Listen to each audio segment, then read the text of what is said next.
성경 말씀 보시겠습니다. 오늘 은혜 받을 말씀은 오늘은 좀 말씀이 다릅니다. 신약 성경 베드로전서 3장입니다.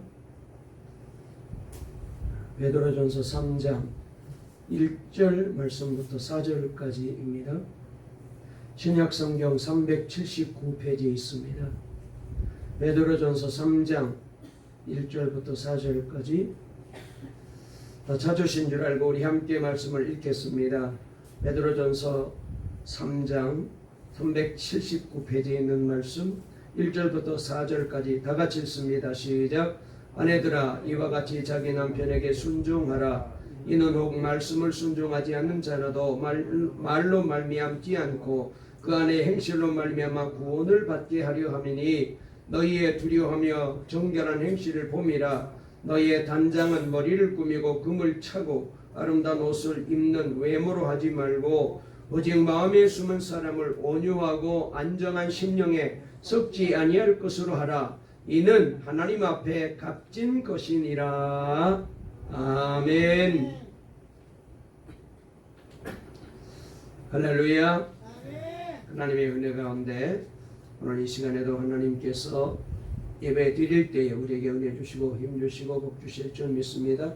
우리 앞뒤 좌우에 있는 분과 한번 인사 나누실까요? 오늘도 예배를 통하여 주님을 만나세요. 말씀으로 힘을 얻읍시다. 주님이 9월 달에도 우리와 함께 하십니다. 오늘 설교 제목 한번 따라해 보실까요? 가족을 구원하는 사명. 다시 한번 더 크게 하세요. 가족을 구원하는 사명.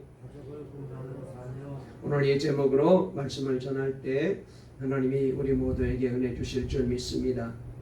계속해서 시편 말씀을 우리가 강해해 왔는데 그런데 이제 이 시편 말씀을 잠깐 중단하고 오늘 이 시간부터는 몇 주에 걸쳐서 전도에 대한 말씀을 계속해서 이제 설교로 하나님의 음성을 들으려고 합니다. 그래서 오늘부터 이제 14주 전도 축제가 시작이 되기 때문에 그래서 오늘 말씀을 통하여 은혜 받는 그런 귀한 시간 되시길 바랍니다. 어느 권사님이 계셨는데 오랫동안 남편 구원을 위해서 늘 기도하고 애를 썼답니다. 다른 가정은 남편도 나오고 자식들도 다 교회에 나오는데 이 권사님은 남편이 교회를 안 나오니까 늘 불편하고 하나님 앞에 부끄럽기도 하고 교회 앞에서 미안하기도 하고 그래서 어떻게 하든지 하나님 우리 남편을 구원시켜달라고 교회에 나올 수 있게 해달라고 나와서 함께 예배 드릴 수 있도록 해달라고 그렇게 애를 쓰고 기도했지만은 그럴수록 남편은 점점 더 강팍해지고 교회에 나가는 아내를 핍박하고 말로 막 상처를 주는 말을 하고 그래서 너무너무 심하게 하니까 이 권사님이 참다가 너무나도 속이 상해서 담임 목사님을 찾아가서 그러셨대요. 목사님, 남편 한 사람 때문에 내가 얼마나 오랜 세월을 이렇게 참고 인내하며 기다려왔는지 아십니까? 그런데 아직까지도 남편은 저렇게 반항하고 더 강팍하게 나오고 교회 나가는 거 저저저 불편하게 하는데 이제 나도 이만큼 늙었고 남편 구원하는 문제로 내 평생을 다 허비하는 것 같아서 너무 속상합니다. 정말 답답해서 미칠 것만 같습니다. 언제까지 이렇게 남편 구원에 매달려야 됩니까? 이제 남편 내버려 두고 나 혼자나 열심히 예수 잘 믿으려고 합니다. 이런 얘기를 했어요. 얼마나 속이 상했으면 그렇겠어요. 정말로 우리 교인들 중에서도 남편 구원을 위해서 가족 구원을 위해서 애쓰고 노력하고 그리고 기도하시는 분들이 계시는데 빨리 가족이 구원받고 함께 나와서 예배드리고 했으면 좋겠는데 그렇게 안 되어서 늘 불편한 마음이 있잖아요. 아마 이 권사님도 그런 마음이었던 것 같습니다. 그때에 목사님이 이 권사님의 말을 듣고 이렇게 말합니다. 권사님의 마음이 너무 조급해서 그런 것 같으니 기도를 좀 바꾸시면 훨씬 좋을까 싶은데요. 그러면서 하나님 만약에 내 남편 한 사람을 구원하는 것이 하나님이 저에게 주신 사명이라면 제가 그렇게 하겠습니다. 제가 남편 구원을 위해서 평생을 살겠습니다. 이렇게 한번 생각을 바꾸시고 그렇게 기도해 보시면 어떻겠습니까? 그렇게 권면을 해드렸답니다. 여러분, 한 사람의 생명을 구원하기 위한 사명이 어떤 때는 너무 어렵고 힘들면 여기에 자신의 인생을 허비하는 것 같아서 그래서 이 권사님처럼 그렇게 얘기할 수도 있습니다만, 그러나 사실 깨닫고 보면은 정말 이것처럼 귀한 사명이 없잖아요. 여러분, 그 중에서도 한 명이 나의 사랑하는 아내요, 그리고 내 남편이요, 내 자식이요, 내 부모요, 내 형제라면은 더더욱이 이 한 사람이 얼마나 구원받는 것이 소중하고 귀한 일이겠어요. 전에 가끔 부흥회를 인도하고 나게 되면은 교인들 중에 일부러 저에게 찾아오셔서 이런 말씀을 하신 적이 많이 있었습니다. 목사님, 하나님께서 이번 부흥회에 강산 목사님을 우리 교회에 보내주신 것은 나 한 사람을 위해서 하나님이 그렇게 이번 부흥회를 열게 하신 것 같아요. 목사님을 보내주신 것 같아요. 그런 얘기를 많이 들었습니다. 제가 그 얘기를 듣고 부흥회를 통해서 은혜 받았다니까 얼마나 좋겠습니까? 한편으로 너무나도 기뻤지만은 또 한편으로는 너무 황당하기도 했습니다. 그리고 생각해 보았어요. 하나님이 정말 한 사람을 위하여 이 부흥회를 인도하라고 나를 이곳까지 보냈나, 그렇게 이제 생각이 되어요. 내가 해야 될 일도 많고 중요한 일도 많은데 저 한 사람을 구원하려고 하나님이 나를 이 집회에 보냈나, 그런 생각이 들 때는 이거 시간 낭비 아닐까, 에너지 낭비 아닐까 하는 그런 생각도 가끔은 한 적이 있었습니다. 그런데 최근에 바로 이 문제에 대하여 하나님께서 유난히 많은 것을 깨닫게 만들어 주셨어요. 한 사람만을 위한 사명이 얼마나 귀한 것인가에 대해서 하나님이 계속해서 저에게 감동을 주고 계셔요.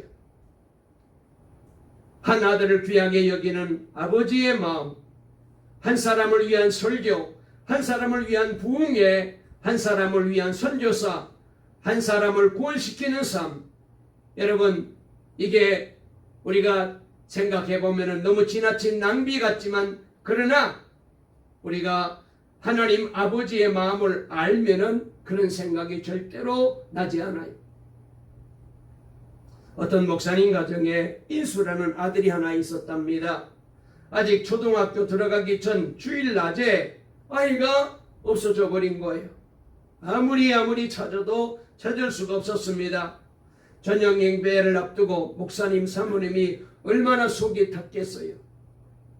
아무리 아이를 찾아도 없는 거예요. 그래서 예배를 근근히 잘 마치고 예배 끝날 때쯤에 교우들에게 아들이 지금 이제 없어졌다고, 그래서 우리 같이 한번 우리 아들을 찾아달라고 교인들에게 광고하고 부탁을 했답니다.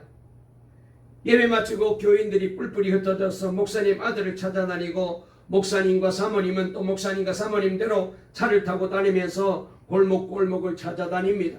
그런데도 아들이 없어요. 그런데 목사님이 차를 몰고 어느 포장마차 앞을 막 지나다 보니까 거기에 사람들이 잔뜩 있는데 얼핏 봤더니 자기 교인들이 거기에 잔뜩 들어가 있더랍니다. 그러면서 거기서 웃고 떠들면서 어묵을 먹고 있더래요. 교우들이 아들을 찾아달라고 광고했는데, 아니 좀 아들을 찾아주지, 자기 아들이 아니라고, 자기 자식이 아니라고 목사님이 이렇게 속이 타서 돌아다니는데, 그래서 교인들은 자기 자식 아니라고 저렇게 한강에 어묵을 먹으면서 웃고 떠들고 있는 그 모습이 너무 섭섭하더래요. 사실 아이 찾으러 다니다가 날씨가 추우니까 어묵 하나 사 먹을 수도 있는데, 목사님 마음에 그날 그 시간에는 그렇게 섭섭하더래요. 그러다가 결국은 아들을 찾았는데 아주 멀리 떨어져 있는 교인 집에 그 아이가 어떻게 해서 끝까지 걸어가는지 모르겠는데 거기 가서 이 아이가 놀다 온 거예요. 그런데 얼마 뒤에 한 교인이 땀이 다 젖어가지고 헐레벌떡 교회 안으로 뛰어 들어오더래요. 그러면서 목사님 아들을 찾았느냐고 아무리 돌아다녀도 소리 지르고 불러도 아이를 찾을 수 없다고 막 그러는 거예요. 그러니까 아이를 찾은 줄도 모르고 이 교인은 그렇게 헤매다가 돌아온 거예요. 예배당에 들어오는 그 집사님이 그렇게 고맙고 예뻐 보이더랍니다. 여러분, 아버지의 마음을 알고 나면은 한 사람의 가치가 얼마나 큰지 모릅니다. 정말 한 사람이 예수 믿고 거듭나 하나님 앞에 바로 쓰일 수만 있다면은 그 한 사람을 위한 설교 가능하지 않겠어요? 그 한 사람을 위한 부흥에 얼마든지 가치가 있는 부흥회죠. 제가 청년 시절 회심에 있을 때에 나 한 사람을 위해서 예수님께서 이 땅에 오셔서 십자가에 피 흘려 나를 위하여 대속의 죽음을 죽어주시고 하나님께서 하나밖에 없는 외아들 독생자를 나를 위해서 이 땅에 보내주셨다라는 생각이 들 때에 얼마나 감격했는지 눈물을 펑펑 쏟으면서 하나님 정말로 저를 사랑하셨군요. 하나님 정말로 예수님 나 한 사람을 위해서 이 땅에 보내주셨군요. 저도 이제 하나님 위해서 살겠습니다. 주님 위해 살겠습니다. 그렇게 눈물로 밤새워 이제 울면서 고백한 적이 있습니다. 여러분 가정에 전도해야 될 그 한 사람을 위해서 하나님이 여러분을 이 땅에 보내셨다 하더라도 그것은 가치 있는 일입니다. 남편 한 사람을 구원하라고, 아내 한 사람을 구원하라고, 자식들을 구원하라고, 부모님을 형제들을 구원하라고 하나님께서 나를 이 땅에 보내주신 거예요. 가족을 전도해야 될 교우들은 나는 이 가정에 파송된 선교사다라는 사명을 깨달아야 됩니다. 여러분, 인도 선교사도 있고 중국 선교사도 있고 일본 선교사도 있고 브라질 선교사도 있지만 더 중요한 선교사가 있습니다. 바로 가정구원 선교사입니다. 우리 가정에서 나라의 역사를 바꿀 위대한 어떤 한 사람이 나올지 우리는 모르잖아요. 하나님은 어째서 나를 가족권 이 하나에만 꽉 묶어 놓으셨을까 하는 분이 있을지 모르겠습니다만 그것은 몰라서 그런 얘기를 합니다. 미국 시골마다 다니면서 부흥회를 인도하는 순회 부흥사가 한 번 계셨습니다. 특별히 유명하지도 않았기 때문에 이분을 초청하는 교회도 없었답니다. 그래서 그냥 자기 힘으로 다니면서 교회 시골 교회 부흥회 해달라면 가서 해주고 그렇게 했는데 도시에 있는 큰 교회는 부흥회를 못하시고 천막을 치고 시골을 다니면서 부흥회를 하고 있었는데 이분이 바로 모다카이햄이라는 그런 유명한 부흥사입니다. 그런데 어느 마을에 가서 부흥회를 인도하시는데 그 중에 사람도 많이 오지 않았어요. 사람 몇 명 참석했는데 청년이 하나 왔어요. 16살 된 청년이 이날 목사님의 말씀을 듣고 결단하고 그리고 예수를 믿기로 합니다. 헌신하기로 결단합니다. 그래서 목사님께서 안수기도까지 해주었어요. 여러분, 이분이 나중에 세계적인 전도자가 된 빌리 그람 목사님이십니다. 우리 가정에도 똑같은 일이 벌어지는 것을 아십니까? 그래서 가장 위대한 선교사는 바로 가정 선교사입니다. 모니카 여인은 방탕한 아들이 주께로 돌아오기만을 밤낮 눈물로 기도했습니다. 결국 그 아들이 회심하였는데 나중에 여러분 이 아들이 잘 아시는 대로 성 어거스틴입니다. 여러분, 가족 한 사람을 위한 사명, 그것이 절대로 작은 것이 아닙니다. 여러분, 조급함이 오히려 여러분의 역사를 가로막을 수 있습니다. 아니, 하나님 언제까지 이 기도를 외면하실 겁니까? 빨리 좀 내가 기도를 들어주시고 우리 가족 구원해 달라고 우리가 그렇게 기도할 때가 많잖아요. 그래서 이제 내 계획대로 내 뜻대로 안 되면 조급한 마음이 생기고 막 속이 상하고 하나님은 나를 사랑하지 않나 그런 마음이 들 때도 있을 것입니다. 여러분, 이렇게 낙심하는 마음은 그 사람이 아직도 예수님을 믿는 목적이 바르지 못하기 때문에 그래요. 가정의 행복, 모든 가족이 구원받는 천국 같은 가정, 그것은 하나님의 약속입니다. 우리가 예수를 믿으면 그렇게 해주시겠다고 했습니다. 그러나 그것이 예수님을 믿는 목적은 아닙니다. 예수님을 바로 믿는다면 예수님 한 분만으로 충분해야 돼요. 죄사함 받고 하나님의 자녀가 되었고 천국 백성이 되었고 성령님을 모시고 살게 되었습니다. 그렇다면 무엇이 더 필요합니까? 내가 예수님 믿고 엄청난 천국의 영생과 구원의 복을 받은 그것으로 충분해요. 그런데 예수님을 믿는다고 하지만 엄밀히 말하면 예수님을 믿는 것이 아니라 예수님을 믿으면 가정이 행복해지고 부유해지고 내가 성공하게 되고 건강하게 되고 내가 하는 일이 잘 될 것을 믿으면 여러분 내 마음대로 안 되니까 불평이 나오는 거예요. 그래서 가족 구원도 어서 빨리 가족들이 다 예수를 믿어가지고 함께 그렇게 신나게 교회 다니고 그러면은 주변의 사람들이 얼마나 좋아할까? 나도 얼마나 기쁠까? 그러니까 예수님 한 분으로 만족하는 것이 아니라 내가 원하는 꿈이 이루어지고 소원이 이루어지고 거기에 우리 애가 초점을 맞추고 신앙생활할 때가 많이 있어요. 그러다가 내 마음대로 안 되면은 불평이 나오고 원망이 나오게 되죠.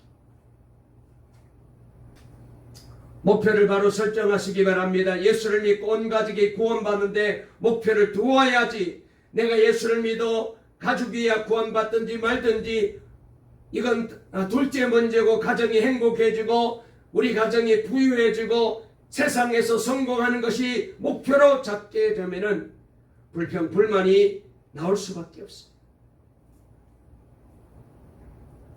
여러분 예수님께서 십자가에 못 박히실 때에 왜 제자들이 예수님을 떠났습니까? 왜 예수님 떠나서 저들이 다 도망갔어요? 그들이 정말 예수님을 사랑하고 믿었다면 그렇게 하지 않았을 거예요. 그들은 예수님을 믿으면 성공하고 세상에서 출세할 것이라는 것을 믿었던 거죠. 그런데 예수님이 덜커덕 십자가에 달려 죽어버리니까 저들은 꿈이 다 사라졌어요. 예수님이 십자가에 달려 죽는 것을 보고 저들은 낙심하고 다 좌절했어요. 죽지 말아야 되는데 그래서 이스라엘 나라의 정권을 휘어잡고 그래서 높은 자리에 올라가야 자기들도 한 자리 차지할 터인데 그런 꿈을 가지고 예수님을 따라다녔는데 예수님이 십자가에 힘없이 죽어버리니까 얼마나 낙심이 났겠어요. 예수님이 십자가에 달려 죽으시는 것을 보니까 저들의 꿈이 다 물거품이 되었습니다. 저들의 기대가 다 헛사가 되었습니다. 예수님을 믿으면 출세하고 잘되고 성공할 줄 알았더니 예수님을 믿으니까 더 고생할 것 같으니까 그러니 예수님 버리고 도망갈 수밖에 없죠. 예수님 그분을 진짜 사랑했고 그분을 진짜 믿었더라면 그렇게 할 수가 없잖아요. 저들이 나중에 변화되었습니다. 물론 성령 불 받고 난 다음에 제대로 예수님을 알게 되고 믿게 되었습니다. 그래서 그때부터는 정말로 복음을 전하다가 목숨을 잃을지라도 전혀 여기에 대해서 원망이나 불평이 없습니다. 기쁜 마음으로 기꺼이 핍박을 받고 고난을 당하였습니다. 여러분은 정말 예수님을 믿는 목적이 예수님 그분에게만 있습니까? 예수님 한 분만으로 충분한 그 믿음을 가지고 예수님을 믿고 계십니까? 그렇다면 예수님께서 약속하신 것을 반드시 이루어 주실 줄로 꼭 믿으세요. 여러분을 통해서 가족들이 다 반드시 구원받게 될 것입니다. 성경에 나와 있잖아요. 사도행전 16장 31절에 주 예수를 믿으라. 주 예수를 믿으라. 그리하면 너와 내 집이 구원을 받으리라. 네가 제대로 예수를 믿어라. 네가 정말로 우리 주님이 기뻐하는 뜻대로 바르게 예수를 믿어라. 그리하면 하나님이 반드시 약속하시기를 너와 내 집이 구원을 받을 것이다. 예수님께서 약속하신 대로 가족을 다 구원해 주실 때까지 흔들리지 않습니다. 이미 예수님 한 분으로 충분하기 때문에 흔들릴 수 없죠.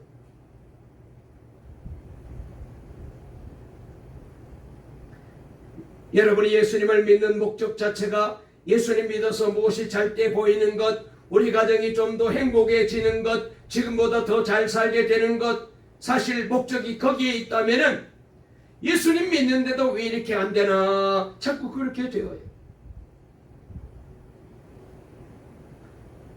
저도 철없는 목회자 시절에 지금도 가끔은 사모가 아직도 철이 덜 들었다 그렇게 얘기하는데 지금보다도 더 형편없던 시절에 저는 좋은 교인, 나쁜 교인이 있는 줄 알았어요. 저분은 참 좋은 교인, 저분은 참 나쁜 교인, 이렇게 속으로 판단한 적도 있었습니다. 어느 교회 가보니까 어쩌면 그렇게 좋은 교인들이 많은지 야, 저 목사님 참 좋겠다 이런 생각도 한 적이 있어요. 부러워했던 적도 있었어요. 그리고 전에 지금은 이제 우리 교회에 없지만은 어떤 장로님이 또 집사님이 권사님들이 목사님도 교인들 중에 목사님 편을 좀 만드세요. 자꾸 그런 얘기를 해요. 그런데 여러분, 좋은 교인, 나쁜 교인 어디 있나요? 교인들 중에 목사 편이 아닌 사람 있나요? 다 하나님의 자녀들이고 다 하나님께서 나에게 맡겨준 사람들인데 좋은 교인, 나쁜 교인 어디 있나요? 목사님 편 교인, 반대편 교인 어디 있나요? 저는 그때마다 아니 장로님 그런 말이 어디 있어요? 다 우리 교회 나오면 하나님이 저에게 맡겨주신 양무리들인데 내 편, 나무 편 그렇게 가르면은 그렇게 나무 편 되는 사람은 얼마나 교회 나오는데 불편하겠어요. 그 말이 안 되는 얘기죠. 남의 편 있는 사람도 다 내 편으로 만들어야 될 판인데 거기다 편을 가루가 목사님 편을 만들라니. 여러분, 이것은 근본적으로 잘못된 거잖아요. 모두도 하나님의 양떼요 자녀인 것을 깨닫지 못했던 것입니다. 가족도 똑같지 않아요? 왜 이런 가족과 나는 살아야 되는가? 여러분, 좋은 가족, 나쁜 가족 이 개념 자체가 잘못된 거잖아요. 다 내 가족인데 자식이 말을 안 듣는다고 저 자식은 나쁜 자식, 말 잘 듣는다고 좋은 자식, 부모님이 그렇게 자식을 구분하면 되겠어요?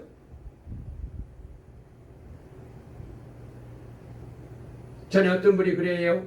목사님, 응답받고 결혼했는데 왜 이렇게 결혼 생활이 어려웁니까?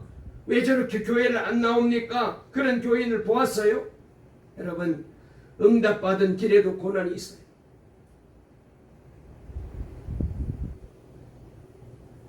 아브라함이 응답받고 고향 떠나지 않았나요? 하나님이 떠나라고 해서 떠났잖아요. 가나안 땅으로 온 아브라함도 기근을 만났잖아요. 요셉도 하나님으로부터 분명한 꿈으로 응답을 받았지 않았습니까? 그러나 요셉의 삶에 고난이 많았습니다. 응답받은 자의 삶에도 고난이 있어요. 사도 바울이 유럽에서 하나님의 부름을 듣고 빌립보로 건너갔잖아요. 응답받고 간 것입니다. 그런데 가자마자 빌립보 감옥에 갇히지 않았습니까? 여러분, 내가 응답받았다고 하는 것에 대한 분명한 확신이 있어야 하지만 더 중요한 것은 예수님께서 정말 나와 함께 계시는가? 이게 중요한 거예요. 요셉은 그가 죽을 고비도 넘기고 종으로 팔려가고 옥에 갇혔을 때도 하나님께서 언제나 나와 같이 계시는 것을 확인하고 그리고 모든 시련을 이겨낼 수 있었어요. 모든 고난을 이겨낼 수 있었어요. 빌립보 감옥에 갇혔던 사도 바울은 분명히 성령께서 건너오라고 해서 건너갔는데 내가 왜 이렇게 감옥에 갇혀야 됩니까? 왜 이렇게 매를 맞아야 됩니까? 아니, 내가 가고 싶다고 한 것도 아니고 하나님이 가라고 해서 갔잖아요. 편한 길로 인도하지는 못할 망정, 상주고 복받게 하지는 못할 망정, 아니 이렇게 매맞게 하시고 감옥에 갇히게 하시고 하나님이 이럴 수가 있습니까? 원망할 수도 있잖아요. 그런데 사도 바울은 성령님께서 지금도 함께 계시는 것을 알았고 그는 지하 감옥에서 한밤중에 오히려 원망하거나 불평하는 대신에 찬송하고 기도했습니다. 그랬더니 지진이 일어나서 옥문이 다 열리고 빌립보에 교회가 세워졌잖아요. 여러분, 예수님 한 분이면 충분한 믿음을 가지면은 아무것도 문제가 될 수가 없어요.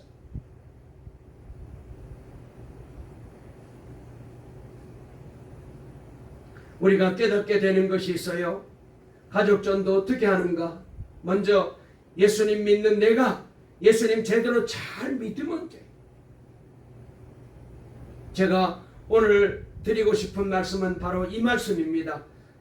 가족 구원 어떻게 해야 할 수 있을까? 내가 예수를 잘 믿어야 돼. 청교도 설교가인 리차드 백스터 목사님이 계신데요. 이분이 참 목자상이라는 책을 썼습니다. 아주 유명한 책인데 이 책에 보면 이분이 이런 말을 했어요. 목사가 목회 잘하는 길은 목사 자신이 예수를 잘 믿는 것이다. 제게 얼마나 충격이 되었던지. 목회 잘하는 방법, 네가 예수 잘 믿으면 된다는 거예요. 여러분, 가족 전도도 마찬가지입니다. 내가 예수 안 믿는 가족 전도하는 길이 무엇이냐? 먼저 믿는 내가 예수님 잘 믿으면 된다는 거예요.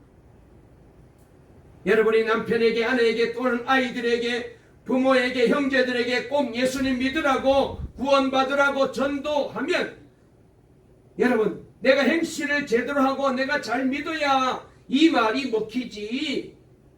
나는 예수를 엉망으로 믿으면서도 야, 너 교회 좀 나가자, 구원받았으면 좋겠는데? 그러면은 속으로 하는 말이 너나 잘하세요.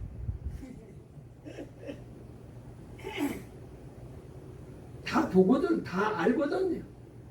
어떻게 믿는지, 어떻게 말하는지, 어떻게 행동하는지. 여러분, 이 말이 성령님이 하시는 말입니다. 내가 예수님 잘 믿으면 그 사람도 반드시 예수님 믿게 되어 있어요. 주 예수를 믿으라. 우리는 사실 이 말을 그렇게 귀담아 안 들어요. 제가 이 말씀을 준비하면서 다시 이 말씀이 들려요. 주 예수를 믿으라. 네가 잘 믿으면은 너의 가족 너 때문에 다 구원받는다는 거예요.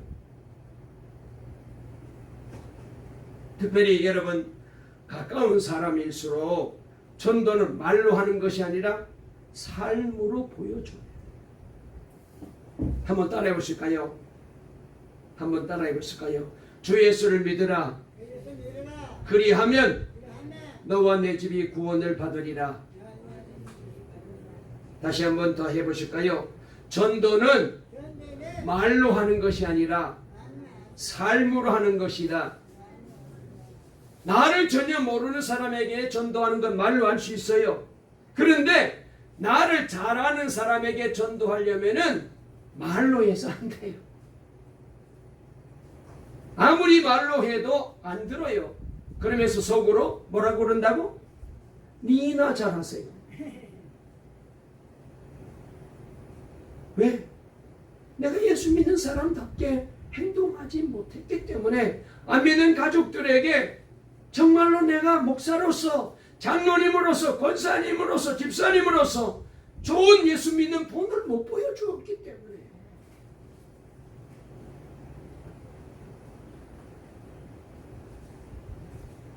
그래서 얘들 어디 가니 너희들? 목사님이 이따 선물 주려고 그러는데 가면 안 되는데. 지금 가야 돼? 화장실 가는 거야? 그럼 어디 가려고 그래? 조금만 기다려. 어디 가야 돼? 일로 둘이 나와봐. 그래봐. 하람이랑 하율이 일로 와. 오늘은 내가 봐준다. 선물을 줄까 말까. 일로 와. 앞으로 나와. 목사님 지난 주일에 약속했잖아. 그래서 뭘 줄까 고민하다가 오늘은 우리 유찬이도 나오세요. 내가 유찬이 올 거 생각해서 선물을 준비했어. 일어나와. 왜 이렇게 조심스럽게 나오냐? 자리야, 어디 가려고 그래? 축구하러 가냐? 네. 아니 예배도 안 갔는데 무슨 축구냐? 저는 여기 있으려 했는데 하율이가 혼자 가면 심심하다고 같이 가세요. 남 핑계 대지 마. 응. 설교하다가 내가 선물 준 적 처음이다. 자, 윤수, 준수는 못 왔지? 네. 네. 자, 다음에는 더 좋은 선물 줄 거야. 알겠지? 그러니까 이 예배 시간에 이렇게 나가면 안 된다. 네. 네. 형부터. 감사합니다. 네. 우리 아유리도. 감사합니다. 자, 우리 유찬이도 오세요. 오늘 유찬이가 생일이라고 떡을 해가지고 왔어요. 이따 나눠드릴 텐데. 그리고 이거 준수, 윤수 거. 선생님 주워라. 못 왔으니까. 자, 저 뒤돌아서 가지고 우리 장로님이랑 또 집사님이랑 권사님들이랑 성도님들 이렇게 할아버지 할머니들에게 중간에 나가서 죄송합니다. 다시는 이렇게 안 할게요. 인사하고 자리요. 절하세요. 다시는 절하세요.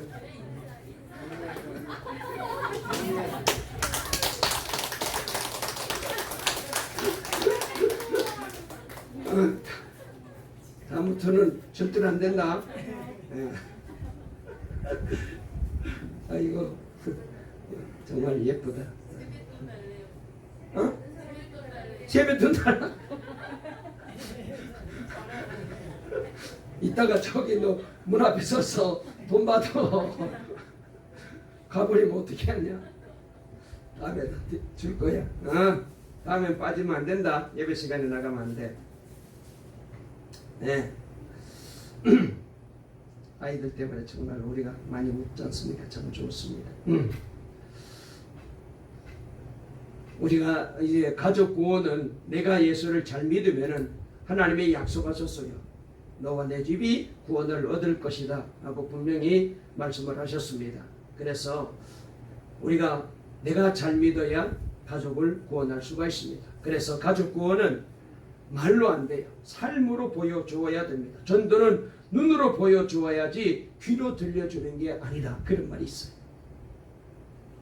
아내들은 절대로 말로 남편을 변화시킬 수가 없다는 사실을 인정해야 됩니다.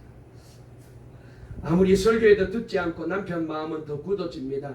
그래서 잔소리만 자꾸 늘어나고 그렇게 되면은 두 사람 사이에 사이가 점점 더 불편해져요. 그러니까 우리 아내 되는 분, 우리 사모님부터 시작해서 절대로 잔소리로 남편을 변화시키려고 하지 마십시오. 그거 안 됩니다.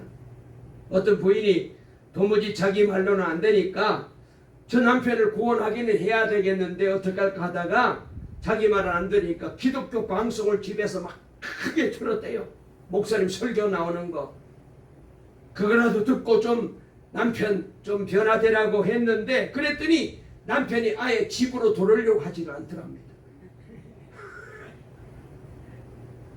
방법을 잘못 선택한 거예요.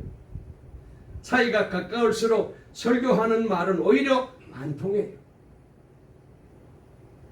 그러니까 설교로는 잔소리로는 가족을 변화시킬 수 없습니다. 어떻게 해요? 내가 보여줘요. 내가 변화되어요. 그래서 베드로 사도는 예수를 믿지 않는 남편을 전도할 여인들에게 권면합니다. 오늘 3장 1절 2절에 이렇게 말했는데요. 우리 한번 본문으로 들어가서 1절 2절 읽어볼까요? 시작. 아내들아 이와 같이 자기 남편에게 순종하라. 이는 혹 말씀을 순종하지 않는 자라도 말로 말미암지 않고 그 안의 행실로 말미암아 구원을 받게 하려 함이니 너희의 두려워하며 정결한 행실을 봄이라. 그래서 이 말씀은 아내에게도 해당되고 남편에게도 해당됩니다. 그러니까 말로 해서는 안 된다는 거예요. 뭐라고 말합니까? 행실로 구원을 받게 하려 함이니라 그랬거든요. 행실. 안 믿는 남편이 안 믿는 아내가 믿는 아내, 믿는 남편의 행위를 주의 깊게 관찰하고 판단하고 있다는 겁니다. 그 점을 항상 명심해야 됩니다. 그래서 아내의 입에서, 남편 입에서, 아니 저 사람 교회 나가더니 정말로 사람 달라졌네, 사람이 달라져서 말이 달라져서, 이게 충격으로 다가와야 돼. 우리 아버지 어머니 정말로 예수를 믿더니 달라지셨네, 그게 충격으로 아이들에게 느껴져야 된다. 여러분, 사람이 어떻게 달라질 수 있습니까? 그런데 달라졌다는 거예요. 삶이 달라지고 말이 달라지고 엄청난 변화가 일어났다면 아무리 강팍한 사람도 하나님의 살아계심을 믿게 된다는 것입니다. 여러분, 하나님께서 역사하시니 가족이 인정할 정도로 삶이 달라졌다면 그것은 진짜 기적이거든요. 그러니까 가족들이 충격을 받게 되어요. 말로 충격을 받는 것이 아니고 달라진 삶으로 충격을 받는 거예요. 이것이 바로 전도라는 거예요. 그래서 우리가 예수를 잘 믿어야 해요. 내가 잘 믿어야 해요. 어거스틴은 어머니 모니카가 눈물의 기도를 하나님께 돌아오게 했던 아들 아닙니까? 그가 회심한 다음에 고백록에서 자기 어머니에 대해서 이렇게 말했어요. 우리 어머니는 아버지를 주님 모시듯 했습니다. 저는 그 장면을 잊을 수가 없어요. 물론 남편이 내게 속상하게 할 수도 있고 아내가 내게 속상하게 할 수 있습니다. 그런데 이 모니카는 자기 남편을 주님 모시듯 했대. 이게 바로 구원하기 위해서 한 거죠. 예뻐서 그랬겠어. 이게 뭐 오늘 아내들에게만 제가 드리는 말씀이 아니고 남편들 저에게도 하는 말입니다. 모니카가 남편을 죽게 하듯 섬겼어요. 그 남편이 예수님처럼 잘했기 때문일까요? 아닙니다. 그러나 아내에게 죽게 하듯 남편에게 하듯 그렇게 성경이 가르쳐 주는 대로 그렇게 섬겼더니 하나님께서 그 남편을 변화시켜 주신 것입니다. 이 모습을 방탕한 아들 어거스틴이 보고 그 어머니의 헌신과 희생의 모습이 잊혀지지 않았고 결국 아들이 그 어머니를 통하여 회심하고 주께로 돌아오게 만들었습니다. 오늘 여기 그래서 3장 3절에 이렇게 말합니다.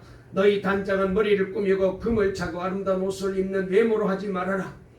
뭐 이 말씀은 외모를 꾸미지 말라는 그런 뜻이 아닙니다.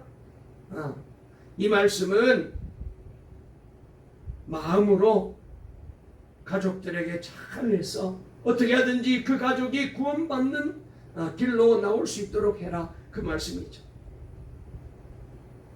그러니까 아내 얼굴 예쁘게 따듬었다고 그걸로 남편 구원받게 할 수 없다는 거예요.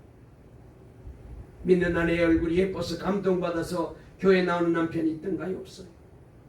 그런 일은 없다는 말입니다. 아내를 보고 남편이 예수 믿겠다는 마음을 갖게 되는 것은 아내의 마음이라는 거예요. 남편의 마음이라는 거예요. 남편에게 아내에게 충격을 줄 수 있는 이 마음의 변화, 이게 일어나야 된다는 거예요. 그래서 이어지는 말씀에 오직 마음에 숨은 사람을 온유로 하고 안정한 심령에 썩지 아니할 것을 하라. 이는 하나님 앞에 값진 것이니라. 이렇게 말씀하고 계십니다. 말씀을 마치겠습니다. 오늘부터 14주간 한영원 구원 전도 축제가 시작이 됩니다. 여러분, 이 말을 그냥 듣지 마시고 이번 명절부터 잘 하시고 새로워져서 꼭 이번에 12월 4일까지 여러분들의 가정에 아직까지도 변화되지 않고 교회 나오지 못하시는 남편과 아내, 가족과 형제들이 다 여러분들이 변화되어서 그 착한 행실을 보고 감동되고 충격을 받았어. 그래서 이번에 우리가 이 전도 축제를 통하여 꼭 가족 구원이 이루어졌어. 기적 같은 가족 구원이 이루어졌어. 그래서 올 한 해 마지막 우리가 결산할 때에 온 성도들이 가족 구원을 허락해 주신 하나님께 찬양과 영광을 돌려드리고 우리도 기쁜 마음으로 이 한 해를 결산하고 새해를 맞이할 수 있도록 이 한영원 전도 축제, 특별히 이 전도 축제는 가족 구원 축제입니다. 물론 이번에 친구들도 전도할 수 있고 아는 사람도 전도할 수 있습니다. 그러나 할 수만 있으면 가족을 꼭 구원하는 일에 우리 모두가 함께 힘을 내어서 이번에 한 명 이상 전도하고 영혼 구원의 사명을 감당하여 이 가을이 풍성한 축복의 가을이 되고 우리 교회가 다시 한번 새롭게 도약하고 여러분의 신앙이 예수 제대로 믿는 신앙으로 거듭나는 기적과 축복의 시간이 꼭 되시기를 간절히 주의 이름으로 축원합니다. 축원합니다. 살아계신 하나님 아버지 감사합니다. 하나님의 은혜 가운데 오늘도 9월 첫 번째 주일로 하나님 앞에 예배 드릴 수 있도록 은혜 주시고 복 주시니 감사합니다. 살아계신 하나님, 우리 하나님께서 우리를 이 땅에 보내주시고 예수를 먼저 믿게 하신 것은 안 믿는 가족을 구원하기 위해서 나를 우리 가정의 선교사로 하나님이 보내주신 줄로 믿습니다. 아버지 하나님, 이 사명을 우리가 감당해야 되겠습니다.